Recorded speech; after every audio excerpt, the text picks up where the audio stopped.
Welcome to the Dr. Mudgil podcast. I'm Dr. Mudgil. Through this podcast, I will be sharing stories that I find personally inspiring and that I know will inspire you too.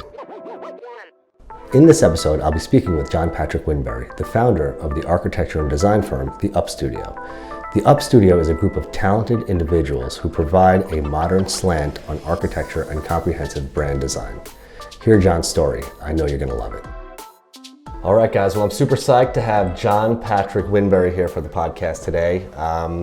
With a name like Patrick Winberry, you got to be doing some seriously cool shit. And just as a matter of background, John is the principal founder of the Up Studio, which is an architecture firm, but they also do interior design and brand design. And John really did a lot for me when I was building out this space. That's how I met John, which is my Long Island office.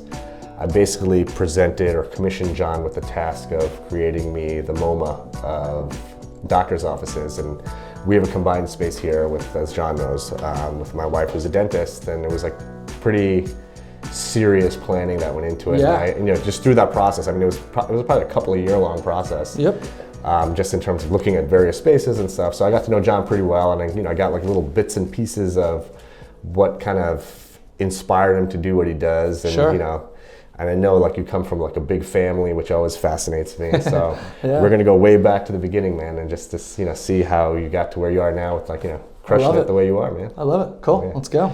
All right, man. So I guess if you just want to kind of expand, if I missed anything, on what the Up Studio actually is. Yeah, no, so we're an architecture, interior brand design firm, like you said, and we're super interested in the combination and the integration of those disciplines in any given project, and all of our projects are concept driven. So we love the idea that there's this really integration, but that there's something driving it, right? Like we love there's a kind of a thread that connects all parts of the project. So that's something that we're super interested in, and that's kind of how the studio is run, is that we want to make sure that is instilled in every single project that we do. Yeah, which is, I mean, obviously with this project, even from like designing the stationery to totally changing my website, Sure. tweaking my logo, Yep. Sort of incorporating that element into like everything. 100%. As you know, like I love to put my logo on everything. You do enjoy getting that out there. That's good. Yeah, so it was tons of fun for me. So we, after the project was done, we grabbed dinner and had Sure. a couple of drinks, and I remember just one thing that you said that I always remembered was, we were like ordering appetizers or something, and you said, dude, like I literally eat whatever's in front of me, like no questions asked. Sure. Because you have tons of siblings, right? Like you came from like a really huge family. Yeah. And like you were pretty low in the pecking order, I think. So. I was the baby of 7, youngest of 7. Wow. So when I was born, it was like Simba kind of coming up, and the crowd was chanting and kind of getting me all pumped up, which was cool. But yeah, I mean, at that point, you're like survival of the fittest. Right. So you just eat whatever's in front. Whatever's in front. It comes in, and like the idea was my family structure was just if you got pushed out of the way, you didn't eat. Right. So you kind of had to learn super quickly to kind of get in there and kind of work your way in. What's like the breakdown? So how many brothers and sisters? Yeah. And like, what's the age span? Yep. So it's 7 altogether. It's 2 brothers, and then it's 4 sisters, and then me. Okay. And me and my oldest brother. So the 2 oldest boys. Yep. And then, okay, got it. Yeah, 4 sisters, and then me. And there's 20. My oldest brother passed away recently, but it was 21 years between us. Wow. So basically, he's like could be my father. In most scenarios of my friends when I was growing up, my oldest brother was the age of my friend's father. Wow. Right, so my dad was 45 when he had me. Mm-hmm. So there was a significant age difference, although he was super young, like at heart type of thing. He was a crazy Irishman. Did he? He's passed away? He passed away, yeah. He passed away about 5 years ago. But yeah, he was kind of an interesting kind of driver of the family, just because the way that he did things. His idea was... What did he do? So he basically, I mean, the simple thing is he was a salesman, and he sold big modern material handling, they called it. And it's he would go to Newsday and New York Times, and he would sell them the forklifts and all the lifts and everything in the warehouse. Gotcha. But his story kind of influenced all of us because he was a straight hustler. right? So he was, we don't even know, truthfully, like if he ever graduated high school. Gotcha. So like it's one of those things. The classic Irish. Exactly. Like, yep. The Irish hustler. Yeah. And it really kind of informed all of us. Like it just, being young and just watching that and being like, wow, like that's. It's like what? Give me some examples. So it's just like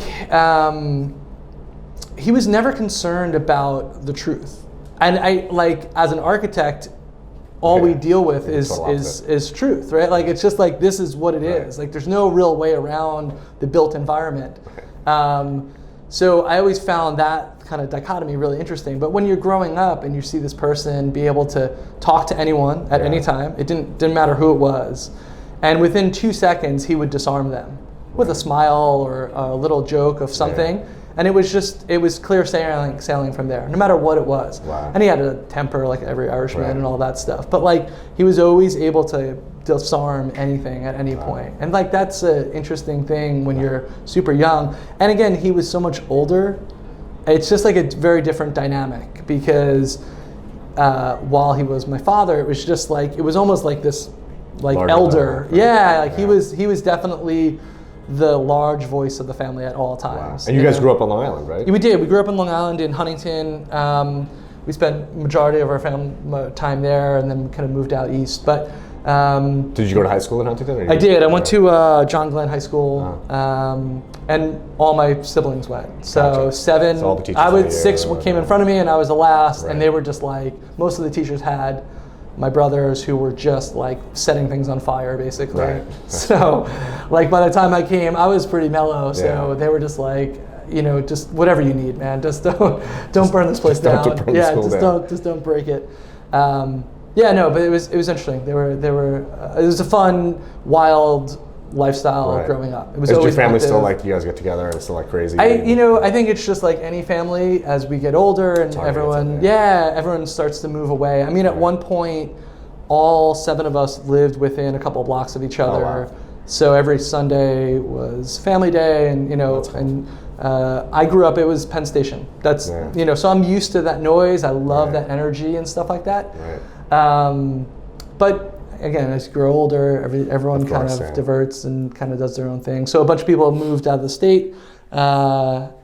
You see each other when you can, basically. Yeah, exactly. Yeah. And when we see each other, though, it's just like, fall right back in. Exactly. It's just, there's shenanigans going on. With like that sort of background, I mean, you strike me as like a super like hyper organized, like super precise guy. I mean, which I admire because I'm the same as I am. I'm trying to. And it sounds like you had this like chaotic house. I can imagine there's probably just like shit everywhere. Oh yeah, like, it was crazy. Yeah. Like, were you always sort of like that, or do you think? So for me personally, like my house, like it was kind of like we had a small family, but it was like a crazy house, and like it was, and I'm like kind of OCD because of that. Sure. Like, it was like even like my home now, like I have 3 little kids, and I have to have like a sequestered space where like everything's like organized and in order. Yeah. Do you think like that kind of informed who you are now, or? It's interesting. So if you talk to my friends that have known me forever, they think I'm crazy and unorganized and on the cuff. But on the professional side of things, and as an older, you understand time management, you understand kind of the rigid nature of things needs to be like super precise. I've gotten there. But like starting out, it was craziness. So basically your career kind of informed who you are. The career definitely kind of pushed me in a more organized scenario. And I'm still trying to improve on that every day. Right. But I'm just even for myself have created all these systems of like, and I guess in the end, it's a huge OCD that I don't know about or care to discuss. Objectively speaking. Exactly. It's there. I mean, even like just like a sort of simple thing. I'm like, hey man, like you have this empty space like by the kitchenette area. Sure. Like, can we do something cool with it? And I was just expecting to be like, all right, cool, we could try this. You're literally like, all right, well, let's do a study on it. And like, you came with like this crazy presentation of like different, like color schemes and stuff. And I guess that's what architecture really is, right? I mean, it is. It's that organization of all that craziness. So I guess in the end, growing up with that noise and that energy, architecture is just trying to organize all of that at every single time. Yeah. So even to the point, like even in the studio now, like we're trying to create these systems of like, okay, a project comes in, and the beginning of the project, we want to analyze it, and we have these 3 parameters. Like we're setting these rules for ourselves. And I guess it's just because when I was growing up, there really were few and far rules. Right. So maybe as an adult, I'm just overcompensating and trying to lock it in. Yeah. It's interesting thinking about that sort of stuff. Now like I've become sort of a lot more introspective, and you're at the age where your kids are getting older, and like you're just trying to like figure, like put yourself in their shoes and see like how your influence, impacts them. So I always like think about stuff like that, and I just find it like really fascinating, especially when you come, like I came from a very small family, so I'm very fascinated by big families. Yeah. So tell me a little bit about when you start. Did you know you were going to be an architect? Like, when you went to college, that's what your primary focus was? Were you into it in high school? Sure. I mean, I think my path, which I think is the interesting conversation of architecture, is so windy. So architecture is a profession, just like any of the professions. There's really like a very set way to do things. But because of my family's hustle and my father, he always was like, what's the route around the straight line? Right. So I took that route. I took a very kind of windy path to architecture. And in high school, I wish now at 40, I just turned 40, I wish I studied more in high school. I wish I was so more interested of things as I am now, where I deep dive into so many things. Like back then, I was just like, The same for me. It just, you're just partying and it's just all chaos. I was super into hip hop when I was younger, so it was like, it was hip hop and partying. That was it. School was just like happened to be there. It's a sort of secondary thing. Exactly. It was a secondary thing. And all my friends knew, or seemed like they knew what they wanted to do. Right. I had no idea. I mean, I was interested in architecture, but I didn't know what architecture meant. You went to a technical college though, right? I did. So right out of high school, most of my friends went to, Penn State or Cornell, wherever they went. And I was just like, I don't know what I'm doing. Like, I was like, wait, we're supposed to be prepping this? And again, this comes from like a big family mentality. Sure. Because 20 years difference between me and my oldest brother, college wasn't a thing for them, really. It wasn't really like instilled in like the lineage of like, oh, you have to go to college. So no one in my family went. It wasn't like my one oldest brother did kind of some type of small thing, but it wasn't, wasn't a thing. Right, it wasn't like you get your bachelor's degree and go to graduate You have school, to, exactly. None of that path was really, and they were more like, you don't need that. Right, just get a job and do what you gotta do. Yeah, exactly. So you're not the first person to go to college in your family, right? So my oldest brother, I don't even know if he like finished. I'm assuming I would be the first. Wow. But again, my path is different. I don't have like the standard architecture degree. So out of school, I went to a technical school. I just learned about like the basics of drafting and kind of how computers... But those are the classes you just chose to take, or just sort of you randomly had to take some prerequisites, or like, oh, this is cool? It's like... It was like in high school, someone was like, oh, you seem to be interested in computers. You should look at architecture. Right. It was like, it was just like that. Survey. Like exactly. That. You can draw an existing house or something like that. So I learned how to use the computer really early. And I was interested in like, what does that even mean? Like, okay, how does this change what they do? Everyone was drawing by hand. Right. So these are like the CAD drawings? Yeah, it's CAD. CAD, like super basic. Like, what does CAD stand for? Computer aided drafting, something. I don't know. It's actually antiquated now. Okay. Now we're using something called BIM, which is like the 3D version of CAD, and it's more like holistic. And so that's like the cool stuff on your website? Yeah, coming from above, and you're kind of thinking about it on a more like larger macro scale. But again, so in high school, I left there. I went to a technical school, and they place you at a firm. And again, it's just like such in the background of my life. There's no like real focus. It's just like it's there. Right. And I go work at this 30-person firm, and I'm like... Which was an architecture firm? An architecture firm. I'm like intern. I'm making blueprints. It's like the worst job every intern has. Back then they didn't. They had to make like actually like these ammonium-based like blueprints. So in a room, there's no ventilation. I can actually picture what those are like. It's like smells. It's actually the blueprint. It's the blue on there with the white. Yep, exactly. Yeah. I still have no idea what architecture means or what I feel about it now was not present. Did you have to do this, or was it like a paid summer job? You do it. It's part of like kind of the ritual. Okay. Yeah, and it's part of like, hey, you get the young kids in and just kind of teach them from the bottom up type of thing. So we're down there and we're just like, it's bad. It's just like, and it's a 40-person firm. They did schools, like really large schools.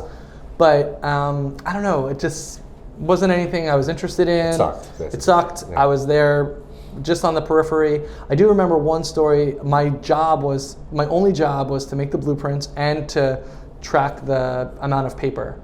So because what happened was, if there's a big job, it's like 500 prints or something, Gotcha. right? So you can't run out of paper. Exactly. Right. One day I'm making all these prints and I go up and I'm like, hey, we're out of paper. And they're like, what's your job? And I'm like, well, I'm telling you, you're out of paper. And they're like, no, like you're supposed to tell us 3 weeks ago so we could order the paper. So it's just like, I just like wasn't in a flow. Like I didn't understand any of the hierarchy or any of it. It did not make sense to me at all. So it ends up that I go back to the school and I'm like this is not really working out. So you're like, dude, I'm not gonna be an architect. Like architect's not for me. I'm gonna like check something. Exactly. else I'm just gonna go do something else. Whatever, and next I job. could always find a way, just with the hustle mentality. It was like, I'll just go do X, whatever it was. So like, what was X like? I mean, I was always interested in business. I was interested like in person A talks to person B and something gets done. Like I was always like, oh, so any type of like kind of interaction with people, customer interfacing, I was always fine with. I could always do that. But as an intern, they're not giving me that, right? So I'm talking to the guy who's like 70, like that they have in the basement drawing details, like who doesn't want to talk to me? Who's been doing it for like literally 30. He's like, what are you doing? Because he doesn't want to talk to anybody. Exactly. And he's like, don't stop talking to me. So I'm like, I don't want to work at a big firm. Right. It was too structured. It was too like rigid. So they're like, well, we have this small firm. If you want to go there, you can go. So I went. It was a 4 or 5 person firm. Murray? Yep. Yeah. Okay. So it was called DHM at that point, and I went, and it was interesting. Again, I didn't know architecture. So this was just like, okay, I need another job. And Yeah. Like, okay, so try this. Try this this. is in the summer, like between. No, it's like part of the school. You get credits for it. Exactly. Okay. Yeah. And they were just like, yeah, just go work at this firm, see if you like it. So what? Like, it was another architecture firm though. So Another architecture firm, but it was smaller scale. They were doing residential. But what made you want to do that? If you had such a bad experience the first time. I was still in school, so like, it was just whatever. like, am I gonna have to like go re-enroll? It was just like the easiest path. Gotcha. It was just like, you know what? Let's just try something. check this Let's out. try a different form of architecture. Right. Maybe that will be it. Still not even understanding what architecture was to me now. So I went there, and it was just doing big McMansions in Long Island. Okay. Which was fine, and I was like, this is architecture, and I was good at it. I could like knock out a drawing really quick. So they were like commissioning you to like, hey, make a plan for this? Yeah, because house? Like this $1 million house? Yeah. Like an intern? Like Intern. Do this? Okay. Yeah, because a small firm. Right. In a small firm, you have to do everything. Exactly. So I would go to client meetings, and I was like, this is, I mean, I was like, I could talk to any client right off the bat, and they liked it because I was young. So they were like, I'm sure I looked super green to them, but they were like, oh, he seems like he knows what he's talking about. So let's, but I will never forget this one day, Adam, who's my business partner. So you would like talk to, like, say I needed a McMansion built. Sure. And you would come. I'd come with the owner. Right. And he was a 70-year-old guy, and he didn't want to talk to anyone, so I would kind of do most of the chat. So were you just like bullshitting people? Yeah. I was the hustle. Like, hey, this is how we do it. This is what you need. Yeah. What do you need is a. I mean, how could you possibly even know about like the materials? You're just talking shit, basically. Yeah. I kind of pick up quickly, and I'm like, follow along, and I'm like, oh, You'd hear the catchphrease, and then you'd use that on the next person. Exactly. What you need is X. This is how to do it. Yeah. That's crazy. You need to to double. No, I would never. I mean, I think inherently anything that we do is built-in hustle. Yeah. It's just totally, I get it. We're kind of. It's in my DNA to do that. And I think as a work structure, as we start to expand, I think we have to tighten that up a little, right? Because I'm used to doing that, but the group around me is not. Right. So they're like, hey, like, let's keep online here. So that's good. It's kind of pulling me in and kind of forcing me to be like really, really dead on with more precise with what we're doing. Right. No, I get it. Yeah. But I never forget working at that firm. My business partner now. He was working there. We were young. I was 19. He was 20. Okay, so he was a year older. This is Adam. He's a year older. Yeah, Adam. He's going to architecture school. Mm-hmm. So he was in graduate school, or he was an undergrad architecture program, and like a real architecture school. Right. Okay. What I went to was a technical architecture. Was he at NYIT also? Yep, NYIT. Oh, gotcha. But it was a school within the school. Exactly. Yep. So he knew that, hey, this is what I'm doing. He was focused, right? And he was like, this isn't architecture we're working on. There's this whole other world. And I'm young, and I'm like, I don't know what you're talking about. And then one day he came in, and it was like this by this. It was a little fundies model, is what it's called, like a fundamentals model. That's like with that wood. Yeah, it's like a little wood, like a balsa wood yeah. or a basswood, and you make these like little sculptures, and they're trying to teach you the fundamentals of architecture, Right. but or modern architecture. Right. And he came in with it, and I was like, "What is that?" You know, and it just like a little spark, like, Right. oh, that's kind of interesting. Like, Right. it's something very different, and it was very abstract. It was very conceptual, and I was like, wow, it's kind of interesting. And I did not know about that world at all. So was it like he just was working on some project for school and just it was brought it in, school, or exactly, like, yeah, because he had to draw it up.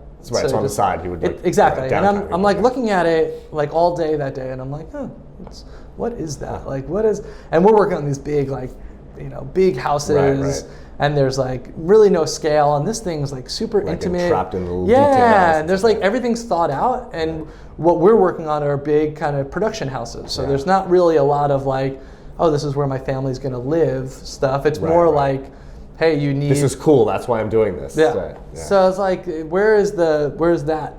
And there happened to be this modern house that was by the office and by NYIT in Old Westbury. And I remember kind of like discovering that a couple weeks later and convincing Adam, be like, let's go to a site visit and let's stop by that house. It was like, it's a bigger version of... It was being constructed? It was being renovated. Okay. So it was built like in the 70s or 80s. Gotcha. Famous, super famous house, hidden in the woods. And it was basically a large version of this fundamental model. Oh, wow. So I was like, you know, let's go see it. Let's go talk about it. So we walk up, and this is, again, it's all stupid hustle, but we go up, and Adam's like, well, like, how are we gonna get into this house? And I was like, oh, we'll say we're the architects. We're like 18 and 19, right? Just like walked up to the door, the GC's right there, he's cursing, he's like, get the fuck out of here. And I'm like, no, we're the architects.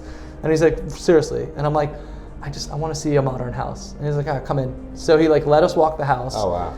And so he called you out on your... Oh, totally called us out. Let you guys he let us go. He just like felt bad for us. He's like, go through.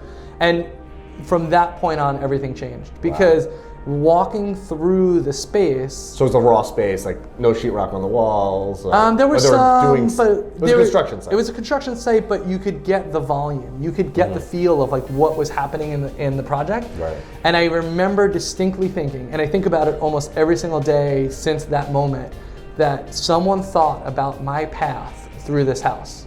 Right. And I just was blown away. I was like, someone is thinking so deep into... About the flow. About the sun, about like where people are going to gather and what's their experience from point A to point B, what's the circulation through the public spaces, what happens in the private spaces. None of these things I ever talked about. Right. And I just instantly like felt that. So right after that, I decided, I was like, I'm going to architecture school. I want to become a modern architect. Like, this is what I want to do. But again, it all goes back to this like roundabout way to become an architect. Well, you literally had like an aha moment. Yeah, it happened right there for me, and I was like, how do I do this? This is what I want to do forever. Like, that's crazy. I want everyone to walk through our projects and be like, oh my God, they thought about everything. And it's funny because even here, you know, the really wild ceiling that we have. Sure. You know, folks are like, you know, oh, what, like you must be like hiding ductwork or doing something. Yeah. I'm like, no, like literally, it's just because it's cool. Like, it was just it's cool, and it's a flow. Yeah, and it's reminding everyone of the experience through the space, which is kind of the idea was, how do we make that circulation for someone who may be nervous in a doctor's office? How do we calm them, and how do we kind of make it really simple? And then once we figured that out, then we wanted to like make that path on the ceiling and like kind of let them understand that like that flow is bringing you to this room. So it was kind of cool. But signed up for architecture school, but just didn't do it the normal way. So this is what, like your second year of college? Or second year of college. And in architecture school in NYIT, it's a 5-year program. Is like the design program is 5 years. Okay. Is that like a master's program? Or? It's not a master's. It's still undergrad. And then if you went to a master's, you would have less time to go. I see. But they want 5 years of design. They really want to instill like the fundamentals all the way through. So what you can do, you can go full time. But all hustle. I'm like, well, if I went part time and just took the design courses, because what I almost instantly realized is that in architecture school, you take a studio, which is your main, you spend 95% of your time there, and 5% in all of your other courses. Gotcha. And I was like, well, all I want to learn is design. That's all I'm interested in. The other courses, fine, I need those, but like, what if I worked full time and figured out like a hybrid situation, which is all I ever do. So I'm like, if I worked full time and then I went to school part time, could I actually still go through the 5-year program? Right. So NYT does not allow that. But I told them that eventually I was going to become full-time. But after like the second year, I realized like this is like a little workaround, because what our boss told us was, hey, I'm retiring in 3 or 4 years. The company's just going to close.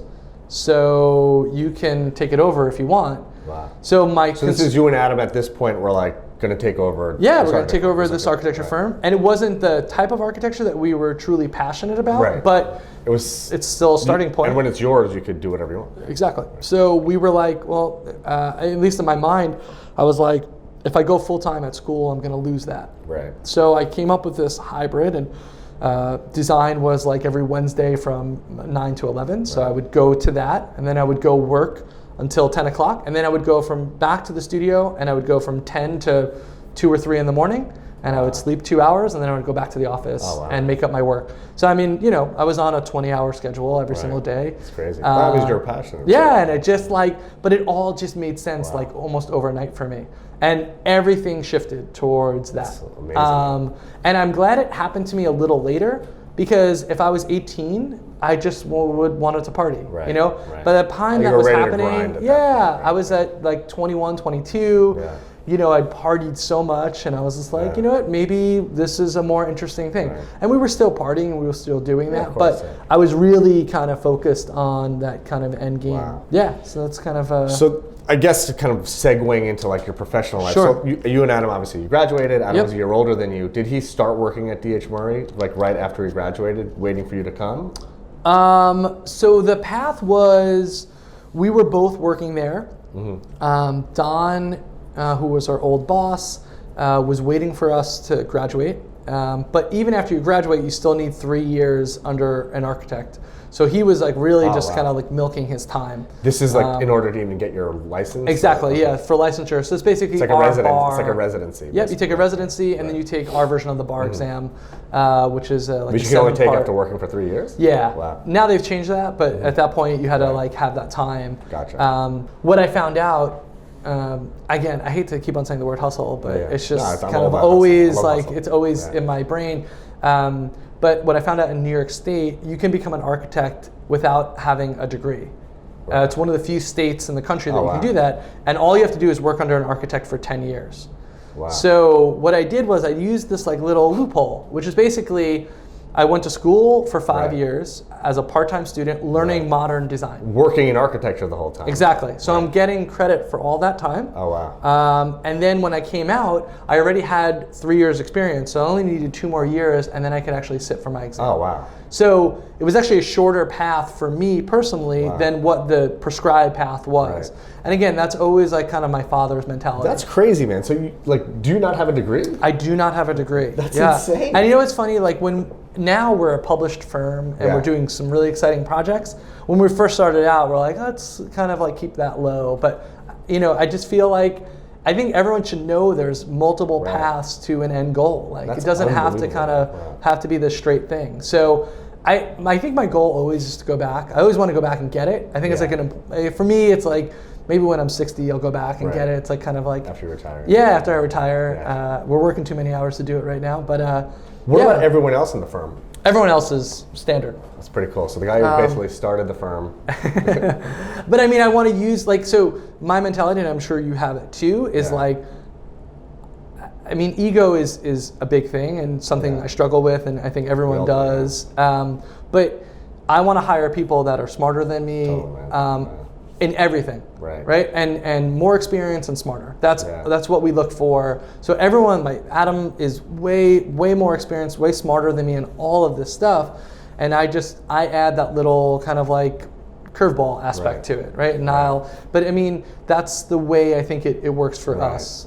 Yeah, I have to tell you, for me, like when I had an architecture firm that I used for my New York City office. Sure. Yep. Really, I was literally just found I was like thumbing through a magazine. Yeah. And my wife actually, he designed a dental office, some like crazy dental office. When I was like, oh, check this guy out. Cool.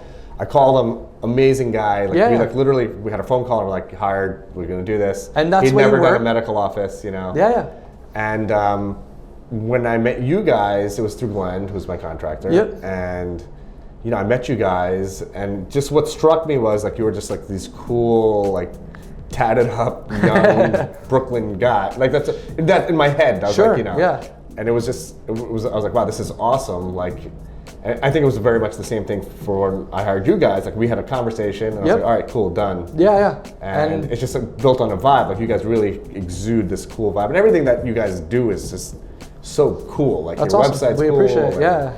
The hat shop that you did in Soho is cool. Like it just everything, it was so outside of the box. Like I wanted someone outside of the box. Sure. Yeah. For the project that I had going. Yeah. And you guys were definitely outside of the. I don't think you'd ever done it. We hadn't, and we didn't do a dental office or any type of medical office. It just felt like, you know, when you're young, you accept everything, and you're like, you know, and that's an interesting thing about architecture is that you have to like build your portfolio. So, but I mean, it's just like it's a vibe, right? Totally. We met you, and I was just like, we want this to be our best client. Like, what are we doing? Like, we'll just figure it out, you know? Yeah. And you just call. I mean, that's the thing. It's just like anything. You have so many resources. Right. I know people at every single firm in the city, and I know people that do medical. So I call them up, and I'm like, hey, like, what do you do? And they kind of, oh, you have to make sure you do X, X, and X.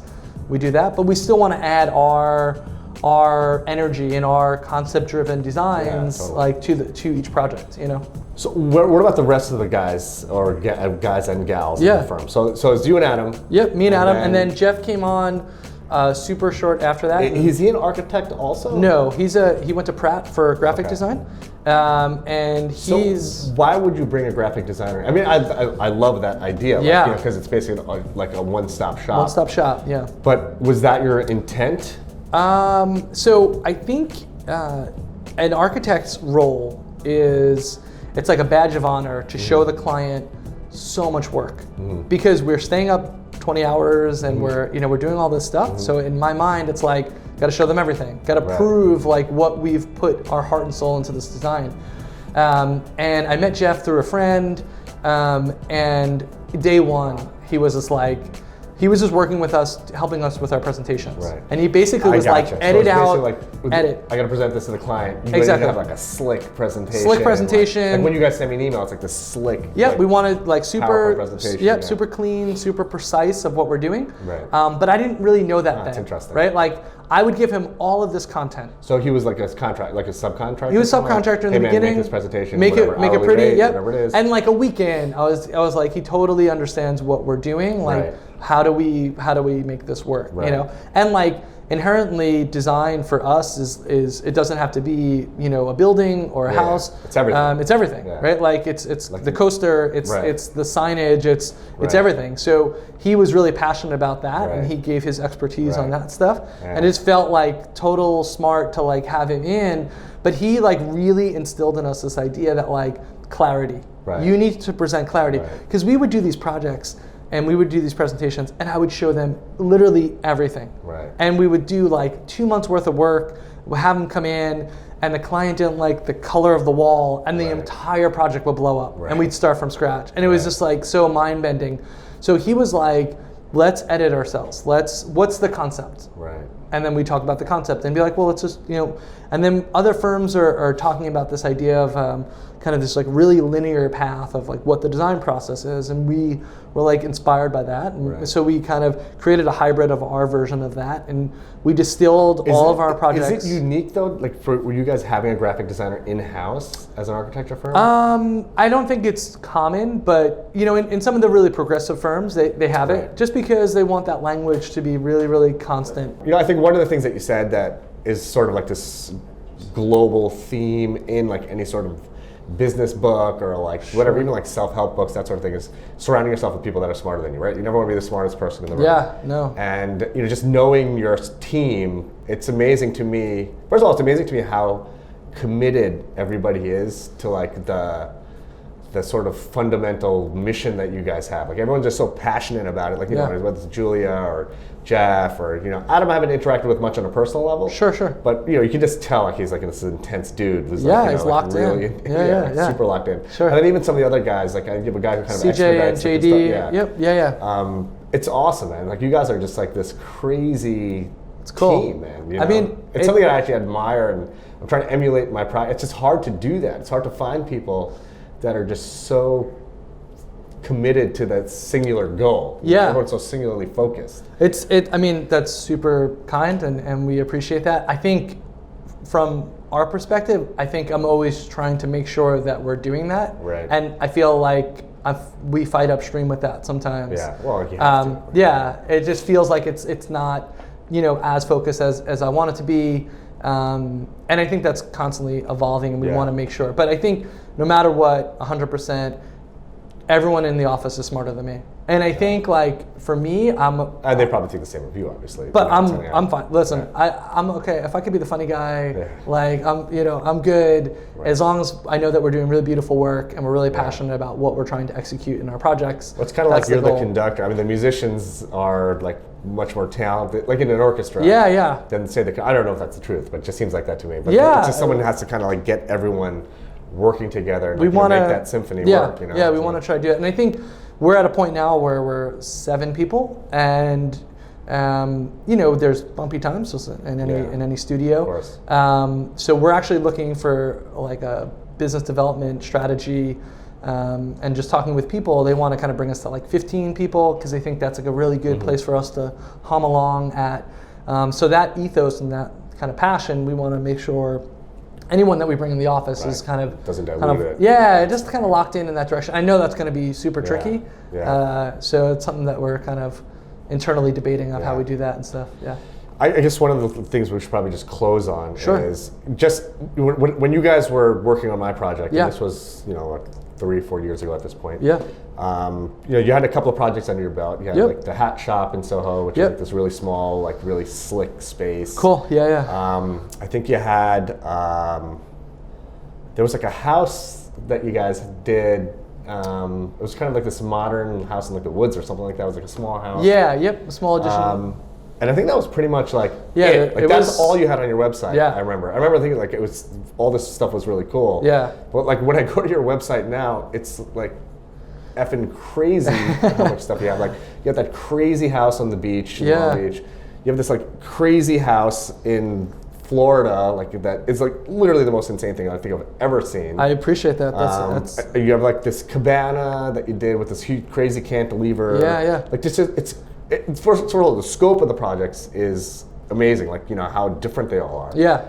But just the size of some of these projects, it's like, holy crap. Like, how did you go from a hat shop in Soho to building like some $20 million house in Boca? You know? Yeah, no, it's interesting. And I mean, I think a lot of firms have the same path where you have to kind of, early infancy of a studio is convincing someone to let you build the project, right? Like that's it. Like your only goal is to be like, this is really cool. We're passionate about it. Let us build this. Holy shit! Like, I can't believe they're trusting us with this. So I think in the end, we've been trying to, as we've expanded rapidly and our projects have expanded. Like, I'm trying to appreciate it. But it's hard because I'm up at 3 a.m. freaking out about the next project and what do we need to do. Yeah. But I want to be able to enjoy this because I know a lot of firms don't get to even this point that we're at now. Right. And I know we can be even better. Right. Like I know our projects can be tighter. I know our deliverables can be so much smoother and we can really like push the client's understanding of the projects along. But we're trying to say like, we're getting there. Like this is actually starting to happen for us. So it's exciting. So cool, like watching it. You know, cool, like, that's awesome. You know, as an outsider. You know? Yeah, and but you're just as much as in. You gave us this like this ability to start. You know, you were one of the first commercial projects that we did, and you believed in kind of this idea that we were pitching to you, and you let us follow through. And the space looks amazing. And to know that I can come back. What did we do, three years ago? Yeah. And it looks as good or even better than when we left it. Well, to me is OCD. This place, believe it or not, like in 3 years, I probably painted this place like 5 times. I love it. You know? Listen, you're the perfect client. That's what we want. We want this thing to look amazing all the time. And it does. And like that I have to say is every patient that walks in here is just can't believe it's a doctor's office. That's awesome. That's great. Yeah. And it's awesome, man. I couldn't be happier here. That's awesome. And I can't thank you enough, first of all, for building this crazy awesome space that we're filming this in right now and recording this in right now. That's exciting. By the way, we're doing a podcast in a space that we designed. Exactly, man. That's insane. Yeah, it's amazing. That's awesome. Yeah. And I'm gonna hold you to, when we were chatting that you said you're gonna design a really cool house for me one day when I'm ready. 100%. We're in. Hold you to that. I love it. We're ready to go. And it's been awesome, man. Like really, I getting a sort of a glimpse into what drives someone's passion, and in like a field that I really know nothing really about. Sure. It's been awesome, man. And I think everyone's gonna really love hearing this. Man. Cheers. I appreciate Can't thank you enough, man. Thanks so much. All right, John. Have a good one. You too, man. Thank you for listening to the Dr. Mudgil podcast. You can find the corresponding video to this podcast on my YouTube channel and on Instagram TV, where you can find me at dr_Mudgil. Let's get it.